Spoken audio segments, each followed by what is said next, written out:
குட்டி story with cover story. 2018 மே மாசம் 4ஆம் தேதி மிட் நைட் 1 மணி போல கேரளாவை சேர்ந்த ஒரு பெண்ணுக்கு கால் வருது. கால்ல பேசுற நபர் தமிழ்ல பேசுறாரு, பட் ரொம்ப தரம் தாழ்ந்து பேசுறாரு. உன் கூட இருக்கணும் அப்படின்னா எவ்வளவு ரேட்டு அப்படின்னு கேட்கிறாரு. அந்த பெண் அந்த காலை ரெக்கார்ட் பண்ணிட்டு போன் நம்பரையும் நோட் பண்ணி வச்சுட்டு போலீஸ்ல கம்ப்ளைண்ட் பண்ணலான்னு இருக்காங்க. பட் அதுக்கப்புறம் கண்டினியூஸா நிறைய கால் வருது. கால் பண்றவங்க எல்லாருமே எவ்வளவு ஒரு நாள் நைட்டுக்கு உங்க கூட இருக்கிறதுக்கு எவ்வளவு, என் கூட டைம் ஸ்பெண்ட் பண்றியா அப்படின்னு தான் எல்லாரும் கேட்டிருக்காங்க. இதனால பயங்கர மன உளைச்சலுக்கும் அவங்க ஆளாயிருக்காங்க. ஸோ அதுக்கப்புறம் சில விஷயங்களை படிச்சு தெளிஞ்சதுக்கு அப்புறம் என்ன முடிவுக்கு வராங்க, நான் எதுக்கு பயப்படணும், நான் எதுக்கு நம்பரை மாற்றணும், நான் எதுக்கு உயிரை மாச்சிக்கணும், எவனோ ஒருத்தன் ஃபோன் பண்ணி திட்டுறான் அப்படின்னா அவன் மேலதானே தப்பு, நான் எந்த தப்புமே பண்ணல அப்படின்னு என்ன பண்றாங்க, அதை அப்படியே ஃபாலோ பண்றாங்க.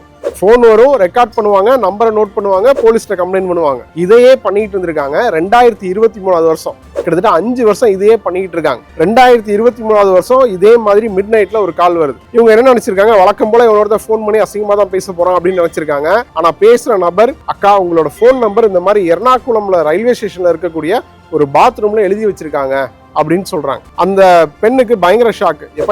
இப்பதான் ஃபர்ஸ்ட் டைம் ஒருத்தவங்க இப்படி சொல்றாங்க.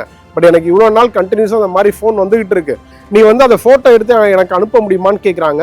அந்த நபரும் இதை போட்டோ எடுத்து அந்த பெண்ணுக்கு அனுப்புறாங்க. பட் இவங்களுக்கு என்ன தோணுது அப்படின்னா, அந்த ஹேண்ட் ரைட்டிங்கை பார்த்தா அந்த ஹேண்ட் ரைட்டிங்கை எங்கேயோ பார்த்த மாதிரி இருக்கு அப்படின்னு நினைக்கிறாங்க. அதுக்கப்புறம் இவங்க எங்க போனாலும் சரி, யாரோட ஹேண்ட் ரைட்டிங்கை பார்த்தாலும் சரி, இந்த ஹேண்ட் ரைட்டிங்கோட, அதாவது பாத்ரூம்ல எழுதின அந்த ஹேண்ட் ரைட்டிங்கோட சேர்த்து அந்த ஹேண்ட் ரைட்டிங்கையும் கம்பேர் பண்ணி பார்க்குறாங்க. பாத்ரூம்ல அவங்க நேமை போட்டு ஃபோன் நம்பர் எழுதியிருக்காங்க. ஸோ அப்படிதான் ஒரு நாள் என்ன ஆகுது அப்படின்னா, இந்த பெண்ணோட கணவர் ரெசிடென்ஷியல் அசோசியேஷன்ல ஒரு முக்கியமான பொறுப்புல இருக்கார்.